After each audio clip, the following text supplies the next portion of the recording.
It is EThekwini Matters once again. I am Matseilane. Today we're talking agriculture. I know that many of you are fully aware that our cities are facing food security in many parts of the world, and our city is no exception.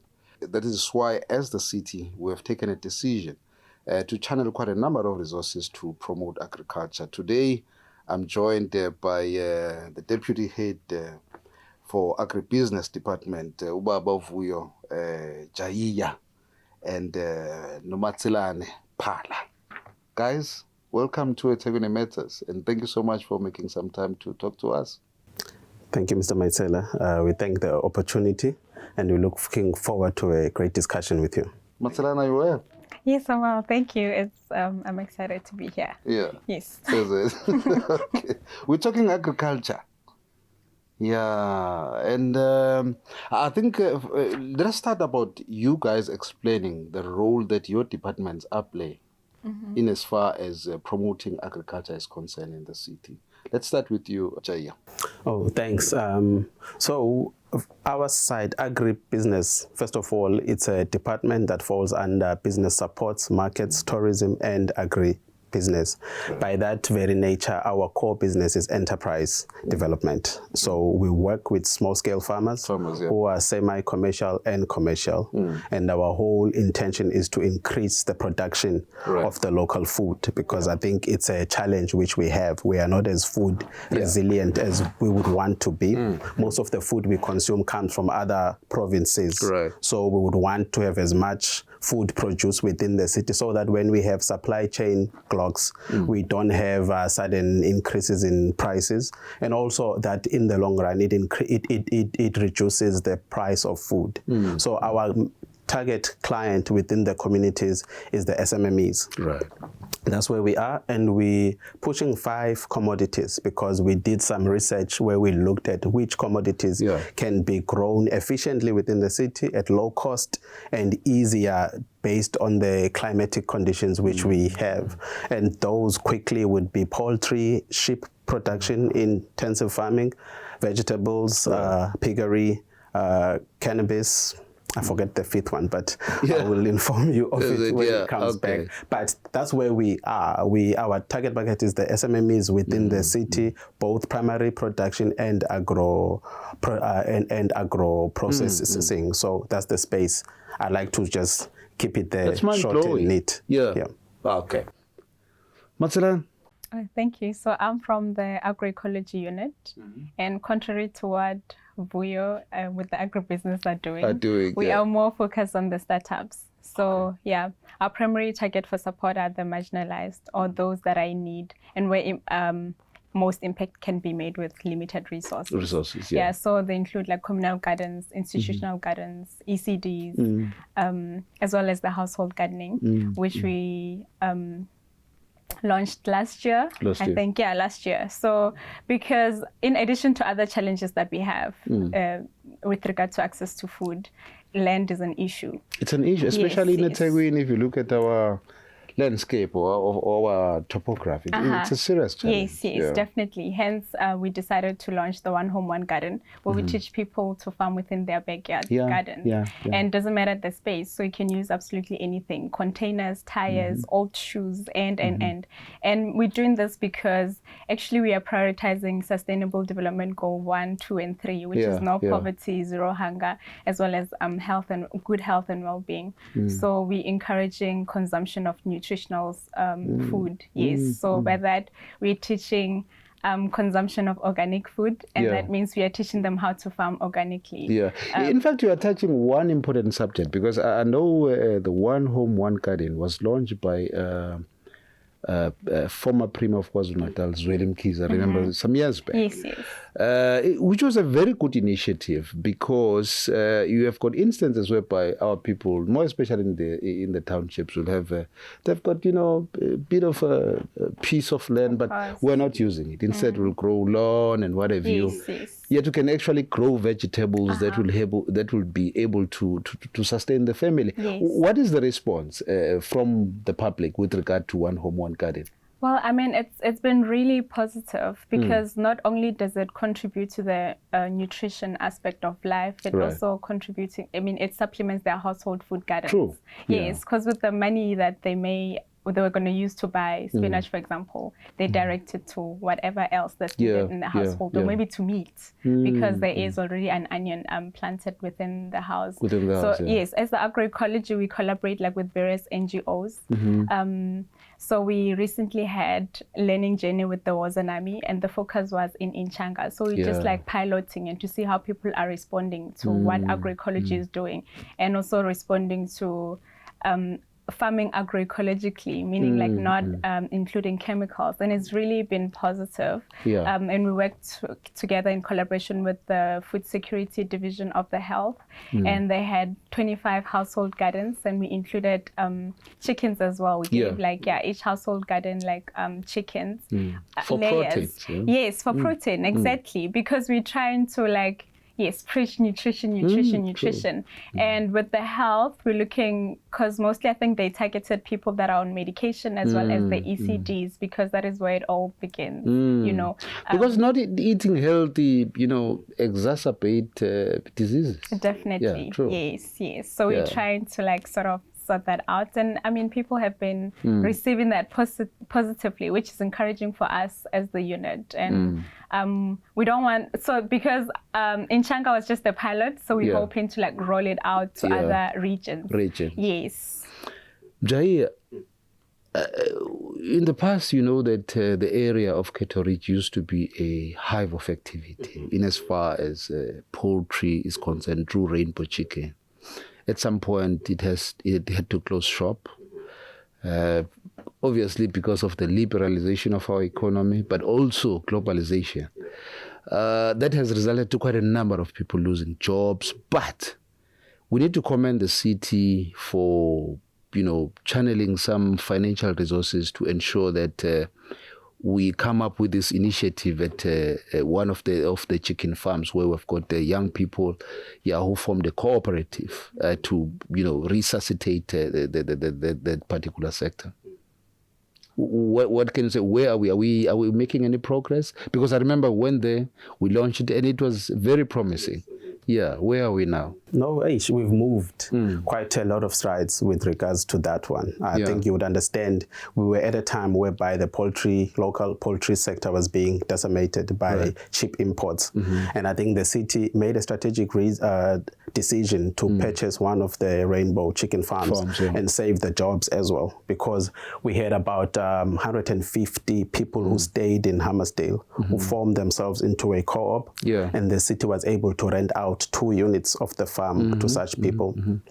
The city spent quite a lot of money renovating the farm after buying it and then making it ready to receive some chickens. And I think from the time that the co-op from Rainbow had started till now, they have produced close to 100,000 birds. Wow. And these are people who were just mere workers, and they've been transforming themselves to become business people. It hasn't been an easy journey. There's a lot of socio-economic challenges that you go through when you deal with development. But I think... And it's natural with initiatives of this nature. You know? But I think the resilience of them has pulled through. Now they are at a stage whereby they produce around 10,000 birds per month. But the site has grown even better and had bigger, exciting things. We have since included 5 more tenants into the site. We have experimented with intensive sheep feedlot, which also has proved that it can work, and it works in the site. Where we are currently, we've got about 8 tenants in the site, and collectively they turn over around 5 million per quarter every 3 months, meaning that per year 20 million is being turned over, and it is supporting the local economy at the end of the day. And these are all enterprises who are still operating at below capacity, because they are around 20% capacity, meaning that if they go to full capacity, we could have about 100 million per year coming out of that site. Because one of the challenges is that we support these initiatives only to find that once they're up and running, they badly to access the market. But it looks like this time around we got it right. Judging from what you are saying, the turnover that they are making, and the profit that they are making per quarter. Yes. So it means they've got the market. Definitely. I think that's a result of incorporating mentorship. We call the facilities agri-park incubators because it is not just the city leasing or renting out the facility. Then there's on-board support, which SMMEs do get, improving technical proficiency for production so that they can increase bottom line for themselves. Also linking to the markets. And also once they are all in one facility producing one and the same thing, then they start to supply their markets as a whole so that they can have that rotation system and continuous supply. And I think the exciting thing is for us, we can't wait to roll this out into other regions of the city. We know the current challenges with funding within the municipality, but I think we're also stretching our gaze, looking out to other development funding institutions, because I think the model has been proven. It speaks for itself, and it's an easy sell going forward, whether we get funding within the council or outside of this of the city. But it's been an interesting journey, lots of learnings from it, and I think we will take those forward. We will build on that. Definitely, definitely. Matseilane, I know there is also another initiative which is quite huge that has to do with producing seedlings. Are you aware of? It falls to Vuyo. Yes, it falls to Vuyo. Vuyo. Do you want to tell us about that one? Great. That one is a nice one. It's a youth-orientated one. We only work with youth when it comes to seedlings. And it's the whole ethos of developing the full value chain of agriculture, because we've got close to 1,000 growers within the city. They all need seedlings. So that's a market. It's a captive market that's there. They're buying them, whether from our SMMEs and you know outside. How expensive are they when you buy them in the nursery? Very expensive. Definitely. So we've rolled out 4 nurseries, one in each region of the city, the northwest and the south. And then they're all youth operated. They've gone through mentorship and training. Like I said, each of those nurseries they have the capacity to produce about 200,000 seedlings per month. So that's a 21-day turnaround. So that's about 800,000 seedlings per month. And I think for now, their businesses are still at an infancy stage. They produce predominantly during planting season, meaning that there's spare capacity of season that they can start to look at other seedlings to grow and just expand their market, because facilities are there. They've been working. Like with them as well, it hasn't been without challenges. You get internal conflicts within the business operators. And I think it's a step change that we are all learning, that where we are, we've got people who have a need, and they're thinking that starting a business is a great idea. But operating a business and getting it to a success, it's a journey. And I think at times we like to have short-term turnaround expectations for success. But what we've learned is that we allow the absorption. If most businesses fail within the first 5 years, how do we expect these not to fail? And we want them to succeed within the first 12 months because we've got a budget that's got a 12-month cycle. So it's a step change which we had to go through as a city, and I think also with the stakeholders that we work with. And this has been operational from the past 2 years. They started in 2020 during the hard lockdown. Fortunately for us, we were able to get some permits to move around and get them started. And I think they have since showed tremendous opportunity for growth, and still there as well. There is great opportunity to build more of such. And we're at a stage whereby now we are selling. Well, we're not selling them. We have created business models, and we are putting them up on the website so that you know how much is the cost and what is the business plan for you to set up such. Because you find that across the city, there are people who have income and they are business people, but they don't know where to grow their money. And we are just trying to solve for that, because we won't have money to establish all of these facilities, but there are individuals who can with their own capital, and we come and we provide technical support and access to markets. Matseilane, one other thing that I think you have talked about is that you are teaching people to grow these vegetables or whatever, organically. Yes. Why is it significant? Because, moving from conventional farming, like contains chemicals, and also they damage the environment. So we're trying to move towards sustainability. Yes. Right. So because if you're farming organically, obviously you're protecting the environment, and also like taking into account that people may lack the skill as to like how to apply the chemicals, and maybe they may overdo it, meaning that the soil is not going to be of good quality, and obviously the production is being affected. So the reason we're going organic, in addition to being to contributing to the nutritional food, is also conserving the environment. Hence, yes, we are going there. So when we had the learning journey, I'll keep referring to it because we got like a lot of insights from our farmers as to what did they learn through practicing organic farming. So one of the farmers mentioned that it's also saving water. Because they use like various mediums to grow. So it's able to if they're growing like on raised beds, for example, water is conserved as compared to when they water directly on the soil. And also nutrients are being conserved as well because they stay in the growing medium for a prolonged period. Yes, so those are just like few of the advantages of growing organically. So it's actually going back to what our ancestors used to do.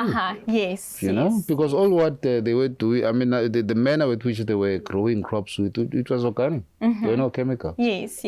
Yeah. Hence the environment survived up until we also found it as this generation. Yes. Yeah. Now this is very interesting. But what I want to check from both of you, I hear you talking about youth. Clearly, it looks like the youth seem to be subscribing to these ideas that you are coming up with. The reason why I'm asking this question, I was at some point exposed to a research project from one student. It was part of their master's program. She was looking at agricultural cooperatives, that young people seem to be reluctant to join agricultural cooperatives. What she found there was that it's because they are labor intensive, but the manner with which they have been set up with is that you have to, it's only your makokos, your mkulus, but the manner with which they grow crops with is a bit primitive. So as young people, what I wanted to check, how did you get it right? Because clearly, like I was talking to Jayiya, when we went to Cato, just quite a lot of young people, so I'm trying to ascertain what is it that you have done to attract as many young people as possible to participate in this initiative. Let me start with you. Okay, thank you. You know, it's crazy how like a lot of young people used to associate agriculture with not sexy, or because like, back in the days we speak about careers as doctor, lawyer, or whatever, and agriculture is not really counted as a career like that somebody can follow because it's not associated with looking good. So with change of mindset, and I think people are becoming more woke and understanding that agriculture is not about getting dirty, because actually if you ate today, thanks to the farmer, you are drinking whatever, it's all thanks to the farmer, whether you are eating meat or you are consuming a fruit or a veg, whatever, it's all thanks to the farmer. So I think there's just a change of mindset, although we still have like a lot of older generation in other regions, but seeing the change of mindset, we're hoping that we get young people to mentor other young people to come into the agriculture sector, because it's not all bad. It's not all how people look at it, because it's been stigmatized, but it's not all bad. I mean, we are in agriculture, and it's perfect. It's fine. Because the mentality when you grow up in agriculture, now I want to be a lawyer, I want to be a doctor. Exactly. No, I don't want to go there and be dirty and whatever. Jayiya, what's your take? No, I think it's the same, but also above that, it is necessity. As they say, necessity is the mother of all inventions. What we have is a prolonged unemployment of youth. And they are in the majority in terms of their population. So at some point, it was bound to be like this. But we would like it to grow as fast as it possibly can, because we've got a big challenge of aging farmers. Big corporate farms are not being transferred generationally as they used to maybe 20, 40 years ago. I was shocked to learn about it, actually. And that's a global problem. So it's either we will replace that with technology or with young people. Ideally, we would rather absorb the young people into the agri space. And I think there's been quite a number of innovative solutions, especially here in EThekwini. Since we don't have large tracts of land, we use a lot of innovation like Matseilane has indicated. And we've also introduced vertical farming as well. What is vertical farming? Vertical farming is where you just use the height clearance. Okay. So even if in this room we could put some pockets across the wall and then we plant on them, because now space in terms of land does not become a problem. Because what is important to grow any organic product is that you need a medium. Typically it's a soil, but it's just a medium that holds the nutrients and the minerals. So you can use anything for that, or even water could be, as long as you can find a way to distribute those nutrients to feed the plant on a continuous grid. Irrespective of where it is. Exactly. So you just come down to the basics of, you're teaching of the me nature, something now. And you mimic nature. And I think like Balance was saying that with organic farming, all you do is you work with nature. You work with nature. You don't work against it or enhance it or kill it like what it has happened, because this conventional agriculture, the biggest problem is that all these chemicals, they wash to our river streams. They poison them. And we as a city, when we in our water treatment works, we still spend more money, chemicals, cleaning. The same thing. Ideally, we should even be taxing such farm operations because they are transferring that cost back to the taxpayer. But if as a city we could use this compact intensive agriculture and push more for permanent agriculture or regenerative agriculture, I think we have a more sustainable and a more climate smart agriculture. Because what we saw during the floods, because we can't forget that, most of our farmers got decimated with that. Big time. Most of them don't even have insurance. But I think with the interventions that Wazanami did, there was new techniques of how to build raised beds so that water can flow around the bed, and then you don't get all your crop being washed away. Probably only 20 or 10% can be lost versus you losing everything. So I think those are the things that makes young people excited because they're seeing it different and it's showing innovation. And as well, there's tech as well. Now they can geolocate their farms, they can calculate their farms. There's even other youngsters who also use drones to calculate the amount of minerals which are within the soil. That's a great service, because now it's either you can get that service from this young person or you go maybe to a department to get your soil testing, and at times the turnaround with the bureaucracy takes longer and you even lose the planting season. But such technology, it gives you the information now, and you can use it to empower yourself as to what type of crop can be grown here. So I think those things. So both of you, in short, you are saying that we need to be very aggressive in mobilizing young people to join the agriculture sector, because it is labor intensive, but to a larger extent it could make a huge dent to youth joblessness.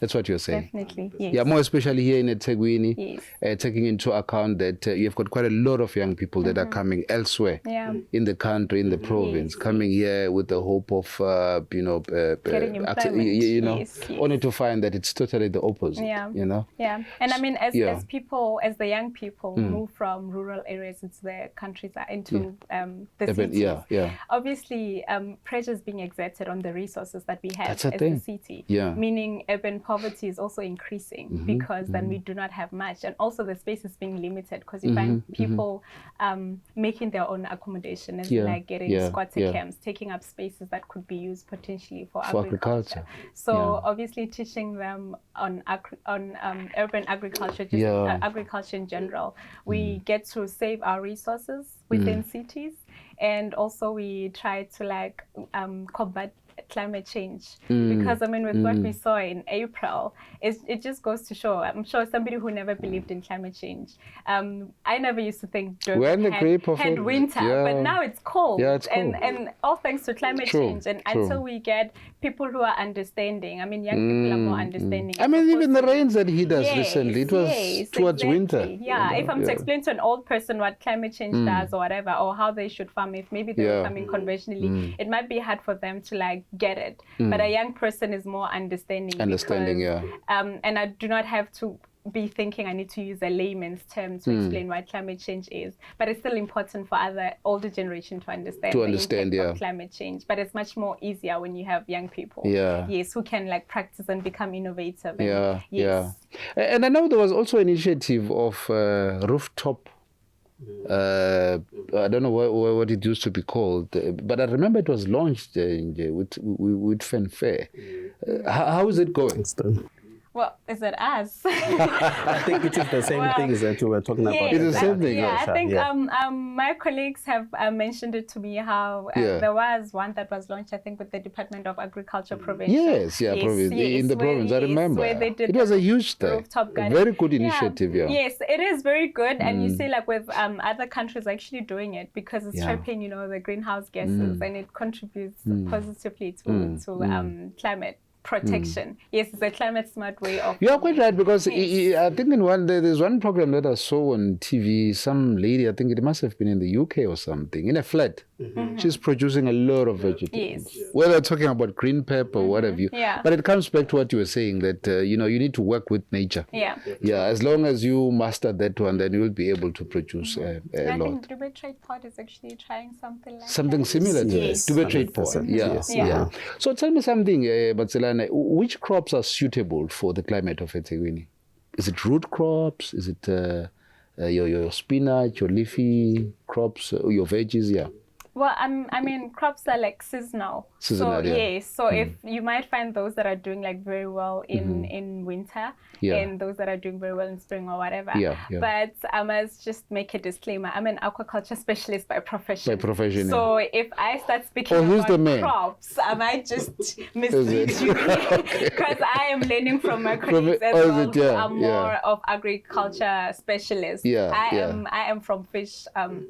Because we do have fish farming as well. Which one are those? So firstly, it starts with our climate. We have a subtropical climate. In EThekwini. Yes, all the way to Limpopo, where the Bapedis come from. Where the Bapedis come from. So that starts with the fruits which can grow here. The lychees, the mangoes, the avos. You see them all around. But we just need to commercialize them. I think we are not commercializing them enough.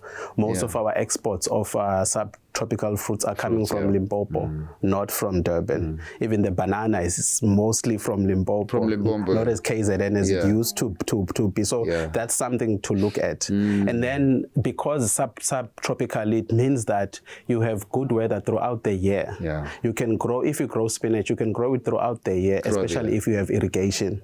And then you grow what is on demand. What has happened now, we found that we can be able to give the soil the nutrients it requires for it to grow whatever we want. But it is very costly to grow these vegetables which we consume, which we only started consuming probably plus minus 200 years ago with the advent of colonization into our country. We need to go back and use more conventional crops. The amabele, the amadumbes, they're more resilient. They've been growing here wild for millions of years. And it's easier for them, so it's less... And they're nutritious. Exactly.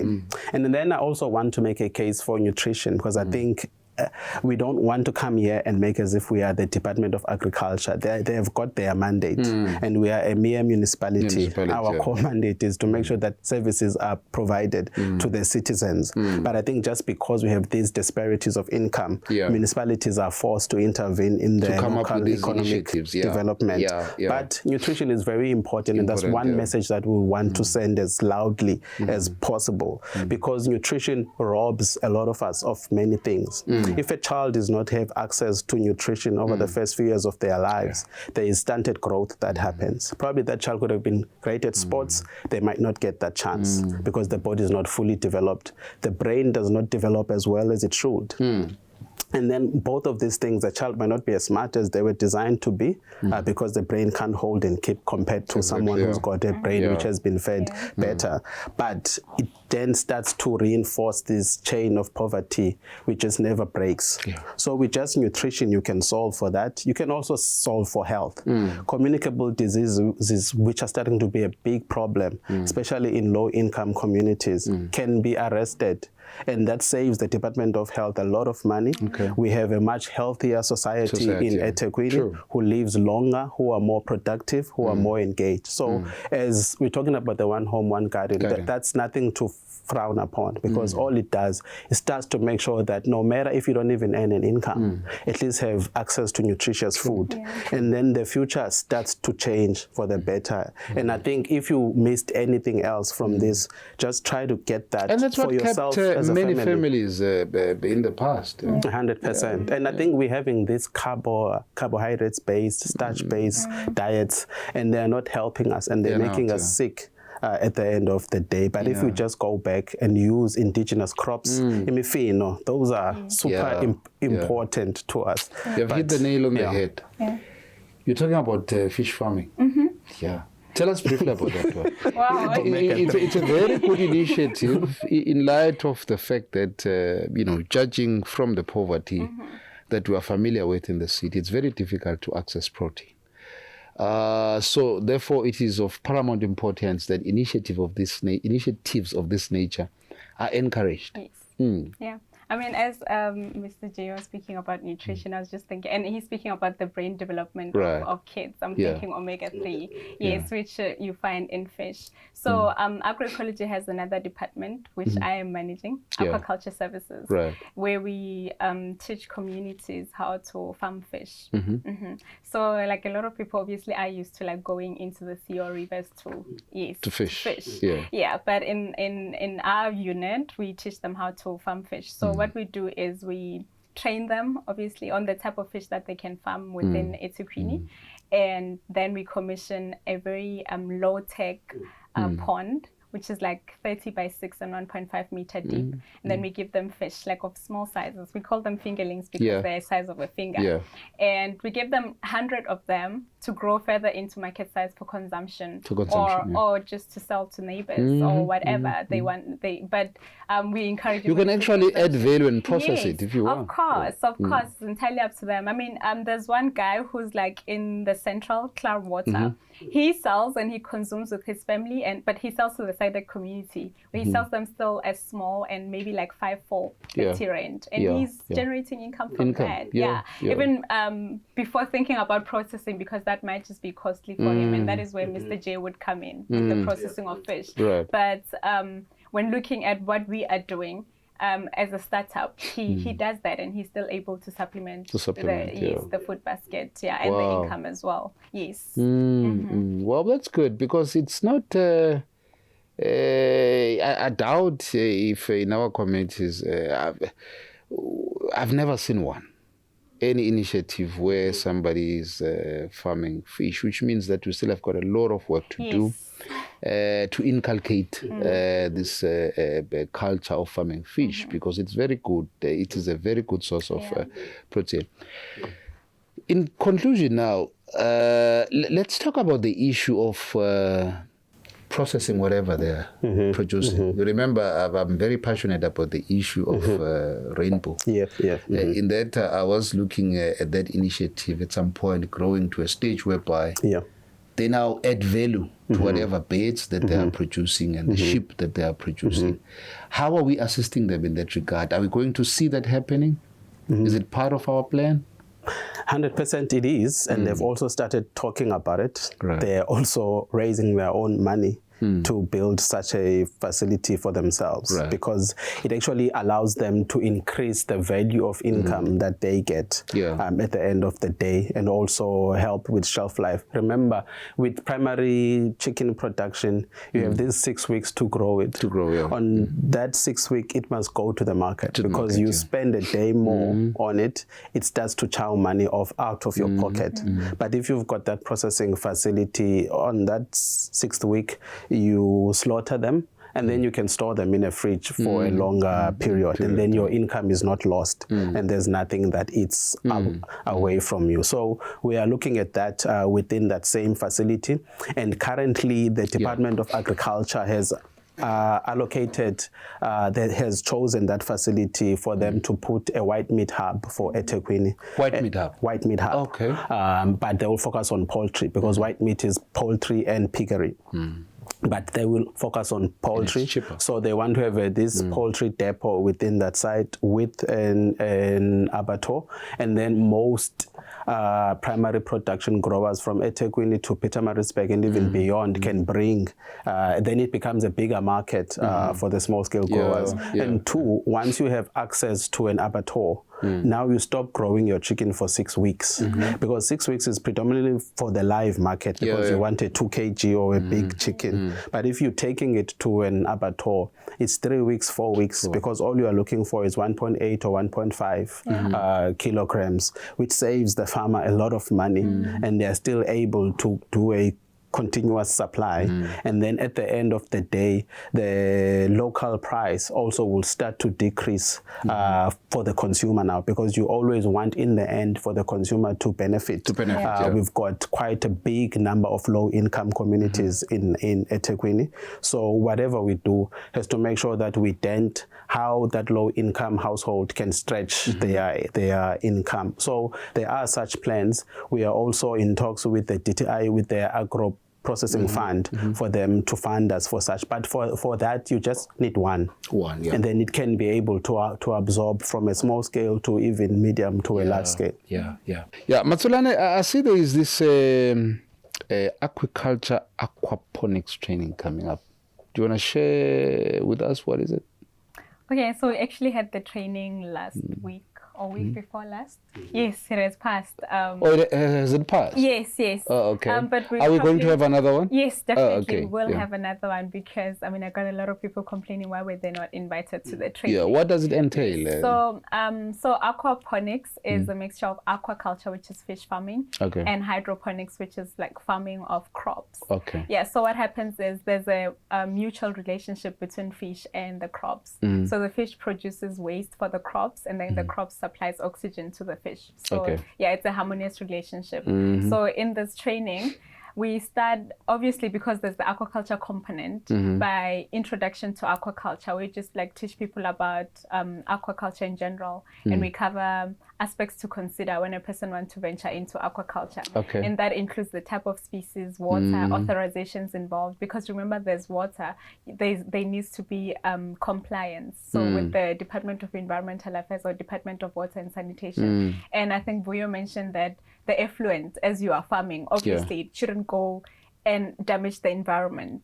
Yes, so those are the things that we cover. We cover fish health, we cover water quality, and fish transport, fish harvesting, and then we cover as well the crops that you should farm within the aquaponics, because remember, you have fish in there, so you cannot introduce any pesticides, because whatever that you're doing to the crops is going back to the fish, and whatever you're doing to the fish is going to the crops. So we would teach farmers which crops to go for, meaning they have to have similar optimum ranges as the fish, like the temperature, pH, or whatever. So that way the harmonious relationship is not broken. So that's what the training entails, basically. So it's just introduction to aquaculture, and then it involves the kind of crops that you can farm within an aquaponics. And also, it doesn't have to be edible fish. You can decide to just use fish as your fertilizer and then grow crops, because yes, they contain high nutrients, and obviously they grow faster as compared to when you would grow them on soil, because you continuously have fertilizer, nutrients coming from the fish to your crops. Yes. It's quite clear. In conclusion, I think both of you are fully aware of the war that is between Ukraine and Russia. To a larger extent, it poses a serious threat to our food security and so forth. We've seen food inflation rising. We've got young people that are unemployed. In conclusion now, I want to check from you, what is it that you have learned from this impasse between the two countries, but also what is it that you would like to say to young, to say to young people who are out there, still disdaining agriculture in light of the threat that has been posed by this conflict to our food security? Let me start with you, Jayiya. I think one, it's resilience. I think we need to have local resilience of everything, especially for food. This started with the COVID-19 when borders were closed, and all of a sudden prices of food just increased. So it means we need to do more local production. Secondly, indigenous foods. I think there's a strong case to be made for indigenous food because they have high levels of nutrition. They are more hardy, which means that they grow under any extreme conditions because they have been acclimatized for longer. And like simple things like kale, that's the commercial word for it, but we know it as umfino. And we've grown from it, and we are stronger compared to some generations which did not have that as part of their nutrition. So those more local production, going back and growing more indigenous crops because they are more cost effective, and it also makes it more cheaper and accessible to even low income earners because as a municipality we're more buyers to make and improve the life of a low income household. And then on top of things, we need to have more education. Because this production that we are talking about is not the same production that we have in the rural areas. It's more efficient. You need to account for every square meter of your soil, and you need to count every nutrient that goes into what you are producing so that you know how much it costs you to produce, and then you know how much to take it to the market for. So there's one thing of saying all these things, but education is more key. Remember, we live in a flat world. As much as we have these supply chain disruptions now, but the world has become flat. When I grow potatoes here, there's a guy in Mozambique who's growing the same and who can beat me with price. And if they bring their trucks here, it's game over for me. The same goes for fruit producers. We can grow avocados, exactly. So hence education is more important and that's continuous learning. I would encourage communities, young people, go to that YouTube, read, go just watch farming, how crops are produced, because there's more, education is morphing now. It's getting outside of the classroom, it's on the net. And most people who are doing dynamic things, they are self-taught. There's a case for a degree. We'll never underestimate that. But I think there's more practical, visual, and you can even communicate with such people and join groups. There's lots of Facebook groups for abalimi and all of those. They share beautiful experiences. You have your crop, you take a picture, you say, balimi, I've got this problem. It's not green anymore, it's going yellow. Then they tell you that, oh, there's nutrient deficiency. You need to use this and that, and you nurse your crop back to health. So farming work with communities. Commercial farmers, they have associations. All crop which is produced in South Africa has got a commodity association. That's not just there to be gatekeepers. It also allows the members of such associations to lay and share information amongst each other. And there is continuous changes of genetics because climate is changing. And it means that, hence I'm saying education is even more important. We need to have a lot of research and development on how do we bring back these indigenous crops, how do we commercialize them, and which areas will they, and how do we improve them and make them drought resistant and pest resistant without us genetically modifying them, because also there's a large group of community which do not prescribe to genetically modified crops, and we wouldn't want to come to these platforms and promote such things. But I think once we start to, because now that creates segments in agriculture. You can be a young person and all you are in a lab and you are researching. We are doing tissue culture. We've got a lot of indigenous crops which are being outdated and we can't find them anymore. But once we have these seed banks through tissue culture, we are able to preserve these seeds for generations to come. And Africa will be able to feed itself. We've got a big challenge where we're saying in 2060, we'll have 90 billion people in the world. 60% of the world's arable land will be in Africa. The question is, who will be farming that land? Will we be farming it, or will will foreign investors be farming it, and we are on the receiving end, same way as we are with our minerals. So food is one source of minerals that we still have some control of. If we start now and we build our internal capacity, with the young people in the forefront, food basket of the world. And I think, Matseilane? True. Oh, I mean, He said a mouthful. Yes, but I think in addition to what you said, we need like people that are willing, because I mean, it's one thing to say you need to do this, and that, and people are just there agreeing to it. But if they're not willing to actually put in the work, then we've got an issue. We've got a challenge. Because we do have like a lot of young people that are unemployed, but I think the dependency, too much dependency on government to do things for them, like waiting for the government. And a person will literally said, and government is not doing anything for me. What are you doing for yourself, you know? And I'm sorry, I'm going to use the Zulu, vugu zenzele.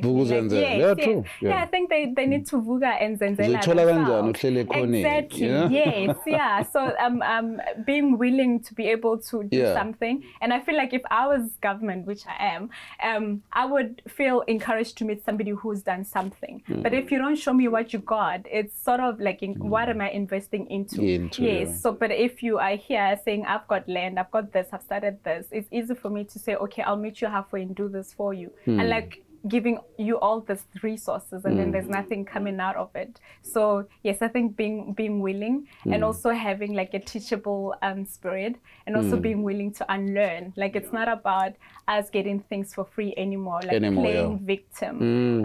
It's about like standing up and doing things for yourself. And like he rightfully said, that there's Abalimi, there's like all these different things, platforms to learn, where people can learn while you're waiting to get that job within whatever that you studied. Can you be doing something in the meantime? And who knows, you might just find your niche, because some people go and study HR, for example, and only to find that this is actually what you called for. This is you, and that's how you learn. And also, I mean, moving from the mentality of associating certain foods with poverty. You know, Amadumbi, and you know the song Nkosha Madumbi, you know, kind of thing. It's because it's associated with that, but it actually contains high nutrients. Even umfino, amaranthus is associated with how would you eat moroho while there's inyama, you know, kind of thing. I think moving away from that, and that means introducing it as low as to the ECDs, you know, like young children. They would know that eating moroho doesn't mean uguti usobolile, like I'm poor.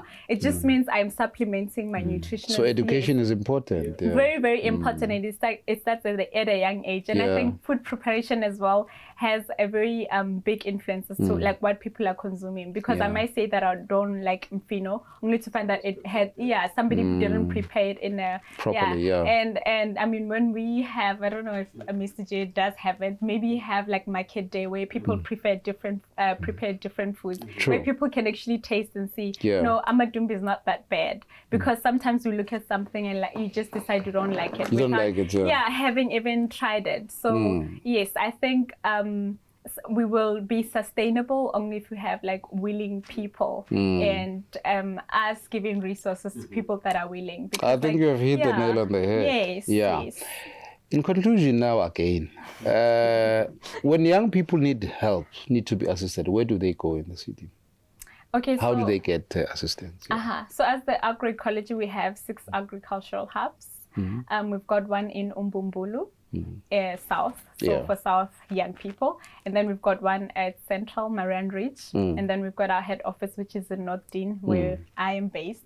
And then we've got one in the north, Tongad. And then we've got the other in Newlands, Kwamashu. So that is how they can get so they're free to walk in there. They're free to walk in there any day, any time, well, except on Saturdays, obviously. But we are Monday to Friday, we are there and always willing to assist. We offer trainings to anybody who's interested in farming. And yes, and then we take you through because we've got everything within our facilities. Fish farming, you learn different systems, you'll see them, and different ways of farming, because we have gardens in tires, we've got gardens, everything that I was explaining to you, it's there, they get to see them. And we're always willing to assist people. Jayiya? So also they can come in, grow crop, for free. They learn that there's no stipend, but there's investment that you are doing unto yourself. And at the end of the day, you can take the crop that you've grown over the past 3 to 6 months or whatever long period. But we are available on the city's website. There's a lot of tools that we have there. I will encourage young people to use the city's website and look for Agri-Business. They will find us there. Our offices were based in Clarewood in the Durban Fresh Produce Market next to Housewives Market. People know it as such. But as I said, our target market is SMMEs, people who've been operating for minimum 2 years. And also who've got over a hectare minimum and above, or instead of land, because we have this relationship which we have with Agro-Ecology. They start them up, Baba Vuguze, and when they're starting to say, oh, now we've got access to sell, and then we start, and we keep working with each other back and forth. Guys, thank you so much. I think you were so very informative. I myself have learned a lot, and I'm totally different from what I was before we started this conversation. Thank you so much. Hoping that you're still going to make some time to speak to us. Thank you. Thank you so much. Right. There you have it, young people. You are being mobilized to join the agricultural revolution. Please remember to click the subscribe button so that you do not miss the next episode. Thank you so much for watching.